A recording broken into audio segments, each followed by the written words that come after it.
देहू या गावातले श्री क्षेत्र,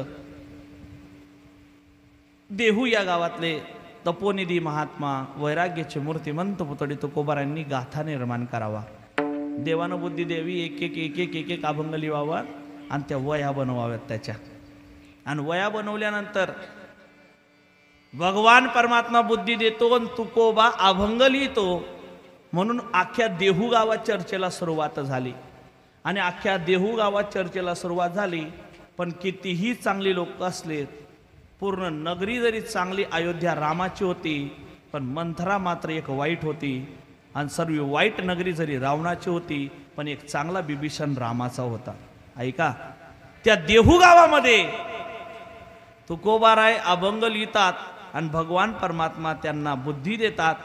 ही वार्ता सर्वीकडे पसरली आणि ब्राह्मण वृंद एका बाजूला बसून विचार करू लागलीत, जर ह्या तुकोबाचं जर आपण आता हे काम थांबवलं नाही तर उद्या ब्रह्मवृंदाला, या ब्राह्मणांना सुद्धा देहू गावात किंमत राहणार नाही. दादा, तुम्ही माझ्या कुठल्याही संताचं चरित्र उघडून बघा, प्रत्येक संताच्या पाठीमागं कार्तिक दादा एक नाही तर दोन, कमीत कमी दोन तरी निंदक आहेतच. मी माझ्या गुरुदेवांना विचारलं होतं की संतांच्या पाठीमागं निंदक का असतो? देवा, संत तर तुझेच अवतार आहेत ना, ममई वंश जीव लोके, तुझेच अवतार आहेत ना, मग प्रत्येक संताच्या पाठीमागं निंदक काय? गुरुदेवानं दिलेलं उत्तर गोड आहे. गुरुदेव म्हणतात, जसं लहान लेकरू आई त्याला आंघोळ घालतीन, आंघोळ घातल्यानंतर नवीन कपडे परिधान करती, टिकली पावडर लावती आणि त्याला नजर लागू नये म्हणून काळं काजळ त्याच्या कानामागं लावती, तसं भक्ती ज्ञान वैराग्याचं पांघरून भक्ती ज्ञान वैराग्यानं देव संतांना आंघोळ घालतो, त्यांना टिकली पावडर करतो आणि त्यांना नजर लागू नये म्हणून निंदक नावाचं काळं काजळ त्यांच्या बाजूला पाठवतो. तुकोबारांच्या आयुष्यातही तसंच होतं. दोन चार निंदक आहेतच. त्या निंदकांनी तुकोबारांना म्हणावं, त्या निंदकांनी त्या सभेमध्ये म्हणावं, रामेश्वर भट्ट समोर बसलेले आहेत. रामेश्वर भट्ट म्हणतो, रामेश्वर महाराज नाही, नाहीतर माझ्यावर यायचे तुम्ही. रामेश्वर भट्ट प्रखर पंडित आहे. 4 वेद 6 शास्त्र 18 पुराण जाणणारा पंडित म्हणजे रामेश्वर भट्ट आहे दादा. आणि या रामेश्वर भट्टाचं अख्खा वेद पाठ आहे. रामेश्वर भट्ट सांगतोय तुम्हाला, एवढा मोठा अधिकार आहे वेद. सध्या हल्ली सध्या अशी परिस्थिती आहे, शास्त्री पदवी कोणी लावून घेतं, क्षमा मागून बोलतो, पण दादा शास्त्री व्हायचं असेल ना तर वेदाचा पाठ शिकावा लागतो. आणि वेदातला एक श्लोक पाठ करण्याकरता माझ्या माता माऊलीला बाळांतपणाच्या वेळेस जेवढ्या यातना होतात ना दादा, तेवढ्या यातना एक एक श्लोक पाठ करायला होतात. आणि अशी संपूर्ण श्लोक पाठ झाली की मग तो शास्त्री होत असतो. आणि एवढा ज्ञाता असणारा प्रखर पंडित म्हणजे रामेश्वर भट्ट आहे. पण 2-3 लोकांनी यावं त्या रामेश्वर भट्टाला सांगावं, महाराज, या तुकोबाचं जर असंच चालू राहिलं तर आपलं नाव, आपल्याला किंमत या देहू गावात राहणार नाही. ते जाऊ दे हो, एक तर येऊन म्हणतो तो तुकोबा एवढं पाप करतो, देहाधर्माच्या ठिकाणी शौचाच्या ठिकाणी सुद्धा देवाची अभंग म्हणतो, पाप नाही का ते? आणि एवढं म्हणता तेवढ्यात तुकोबाराय आपल्या छोट्याशा धाकट्याशा मुलीला घेऊन तिकडनं जात होते. आणि त्यांनी बघितलं, आवाज दिला रामेश्वर भट्टांनी, तुकाराम महाराज या इकडं. तुकोबाराय आलेत, हात जोडलेत. हा महाराज बोला, काय आज्ञा आहे? मी असं ऐकलं तुम्ही अभंग निर्माण करतात. मी नाही करत हो, तो देव माझ्याकडनं निर्माण करून घेतो. तयार केलेत का अभंग? हो, वह्या आहेत महाराज. ऐका, आजपासून अभंग लिहायचे नाहीत, बंद करा तुमचं ते. तुकोबाराय म्हणतात, काही हरकत नाही देवा, तुमची जशी इच्छा असेल. मलाही गावकीचा प्रश्न आहे, मलाही गावात राहायचंय. तुम्ही नाही म्हणलात ना गुरुदेवा, आजपासून अभंग लिहिणार नाही. बरं बरं बरं. निघाले तुकोबाराय. तुकोबारायांसोबत त्यांची छोटीशी मुलगी सोबत आहे. थोड्या अंतरावर गेले आणि तुकोबारायांना आठवलं. तुकोबाराय परत माघारी फिरले. आलेत रामेश्वर महाराज, अभंग लिहायचे नाहीत ते तुम्ही सांगितलं, आता मी बंद करल. पण जे आतापर्यंत जे आतापर्यंत ज्या लिहिलेले अभंग आहेत ना, त्या सर्व वयाना आणि त्या इंद्रायणीच्या पात्रात ढकलून द्या, वाहून द्या दगडांनी. ढकला त्या इंद्रायणीच्या पात्रामध्ये, टाकून द्या. आणि आता मात्र जगद्गुरु तुकोबारायांच्या एकेका डोळ्याला 2-2 धारा लागल्या दादा. तुकोबराय म्हणतात देवा इथपर्यंत ठीक होतं की आता अभंग लिहायचे नाहीत, पण आता अभंग बुडवायचे. कसे बुडवायचे? पण गावकीचा प्रश्न आहे. ठीक आहे देवा, तुमचं म्हणणं आहे ना, करतो. तुकोबराय घरी आले. तुकोबराय घरी आल्यानंतर सर्व वया घेतल्यात. आता तुकोबरायांची जेवढा भक्त परिवार होता, गंगाधर शास्त्री असतील, जनाबाई असतील, हे सर्व एकत्रित आलेत. तुकोबराय काय करतात महाराज? काही नाही, काही नाही. ब्रह्मवृंदांनी सांगितलेलं आहे तू वया बुडवायच्या इंद्रायणीमध्ये. नाही हो बाबा, राहू दे आमच्या करता. अहो त्या वया म्हणजे काय? आमचं जीवन आहे. तुकोबराय बुडवू नका. देवा तुम्हाला प्रार्थना आहे, त्या न बुडवता आम्हाला द्या. तुकोबराय रडतायत नाही, रडता रडता म्हणतायत नाही नाही, गावकीचा प्रश्न आहे, गावकानं निर्णय घेतलेला आहे, मला ते त्याचं पालन करावं लागणार आहे, वया बुडवायला लागणार आहे. तुकोबरायांच्या एकेका डोळ्याला 2-2 धारा लागाव्यात आणि माझ्या तुकोबरायांनी सर्व वया एकत्रित आणाव्यात. वयांचं गाठोडं बांधलं, वयांचं गाठोडं बांधलं आणि उचलणार तेवढ्यात कधी न बोलणारी परमार्थामध्ये तुकोबरांची पत्नी त्या दिवशी बोलली, मालक अहो राहू द्या हो तेवढ्या वया, लेकरांना आवडतात, त्यांना आवडतात म्हणून त्यांच्याकरता तरी राहू द्या. तुकोबराय म्हणतात नाही लक्ष्मी, त्या द्यावं लागणार आहे जिजे, ते देव ठेवून चालणार नाही. गावकीचा प्रश्न आहे, गावानं निर्णय घेतलेला आहे. माझ्या तुकोबरायांनी वया उचलाव्यात, काही हातावर, काही खांद्यावर, काही बगलेवर, काही डोक्यावर, आणि त्या ब्रह्मवृंदांकडे ब्राह्मणांकडे घेऊन जावं. काय करायचं माऊली? काय करायचं म्हणजे दगड बांधा त्यांना आणि टाकून द्या त्या इंद्रायणीमध्ये. महाराज मात्र आता अंतकरणाचा टाहो फरून तुकोबराय रडतायत. 14 गावाची महाजनकी केली, पण तुकोबराय आयुष्यात कधी रडले नाहीत. पोटचा सक्का पोरगा मेला तरी तुकोबराय आयुष्यात कधी रडले नाहीत. मात्र आता तुकोबराय ढाय मोकळून रडतायत आणि ढाय मोकळून रडता रडता देवाला म्हणतात, विठ्ठला अरे विठ्ठला, हेच दिवस आणायचे होतेस तर का लिहून घेतलं? मी काय माझ्या संसाराचं रडगाणं त्याच्यात लिहिलंय का विठ्ठला? अरे तुझंच लिहिलंय ना देवा. आणि आज हेच करायचं होतं तर याच्या आधी देवा मला मरण द्यायला पाहिजे होतं देवा. तुकोबरायांनी सर्व वया घ्याव्यात, खालतून वरतून दगड बांधावा आणि इंद्रायणीच्या पात्रात टाकून द्याव्यात. तुकोबरायांचा भक्त परिवार तुकोबरायांसोबत आहे आणि तुकोबरायांचा भक्त परिवार तुकोबरायांसोबत इंद्रायणीच्या पात्रात वया टाकून दिल्या आणि तिथं बाजूला एक दगड आहे, त्या दगडावर जाऊन तुकोबराय बसले आणि ढाय मोकळून रडू लागले. देवा देवा वाईट याचं नाही वाटत देवा, वया गेल्यात म्हणून वाईट याचं वाटतं देवा. ज्या लोकांना मी सांगायचो देव आहेत तीच लोक मला आता म्हणतात कुठं गेला तुकोबा तुमचा देव? वया बुडवल्या तुमच्या देवानं, तो काय खरा आहे का देवा? म्हणून रडू येत रे देवा. 1 दिवस 2 दिवस 3 दिवस 5 दिवस झाले, पोटात अन्नाचा कण नाही, पाण्याचा थेंब नाही. 13 दिवसापर्यंत त्या देहू गावामध्ये अन्न शिजलं नाही महाराज, जो तुकोबरायांचा भक्त परिवार होता. 13 दिवस झाले तुकोबराय रडतायत, अन्न नाही, पाणी नाही, गाव तिथं जमा झालेलं आहे. आणि 13 दिवस झाले, 14व्या दिवशी एका लहान बालकाचं स्वरूप घेऊन माझा भगवान परमात्मा तिथं आला.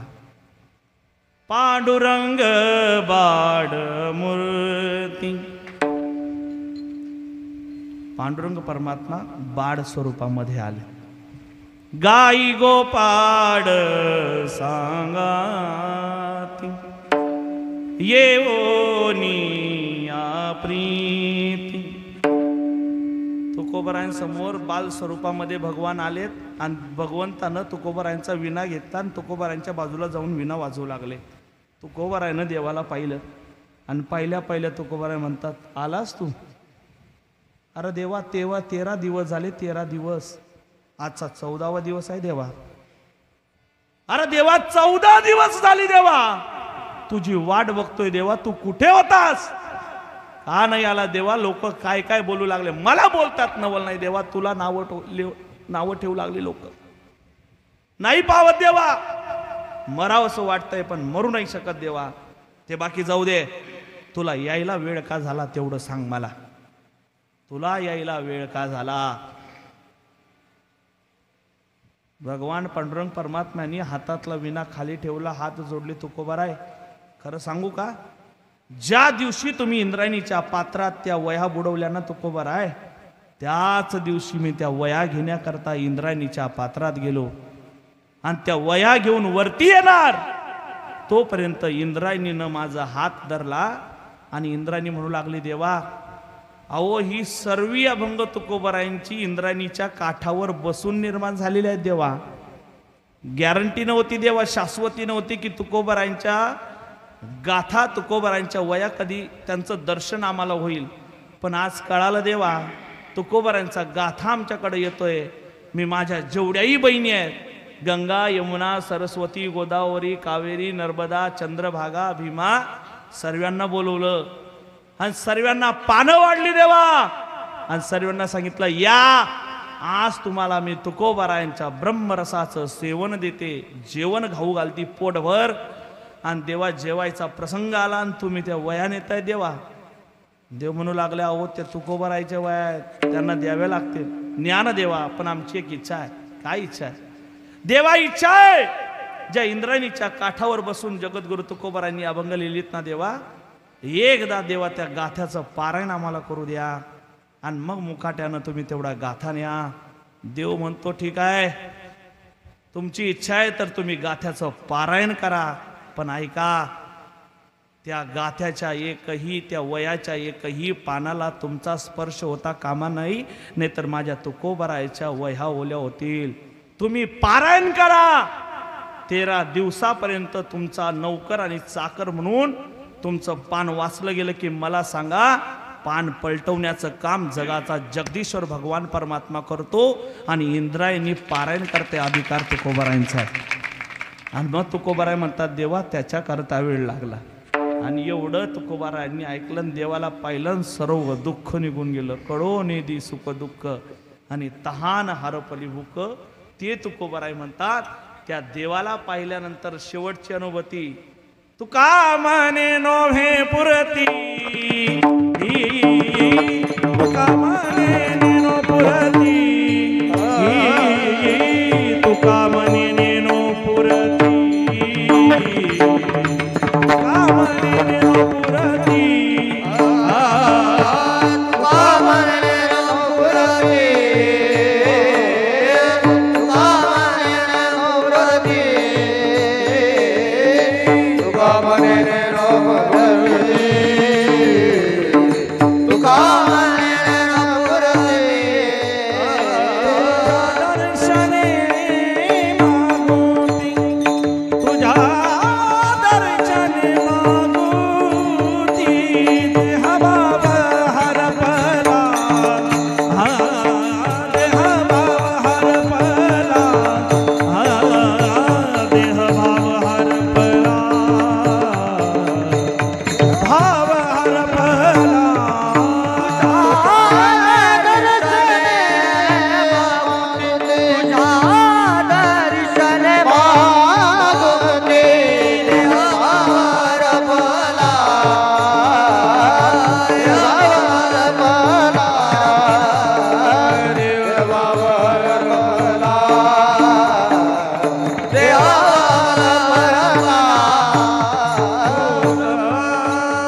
तुझ्या दर्शने मागती देह भाव हरपला तुझ पाहता विठ्ठला ज्ञानेश्वर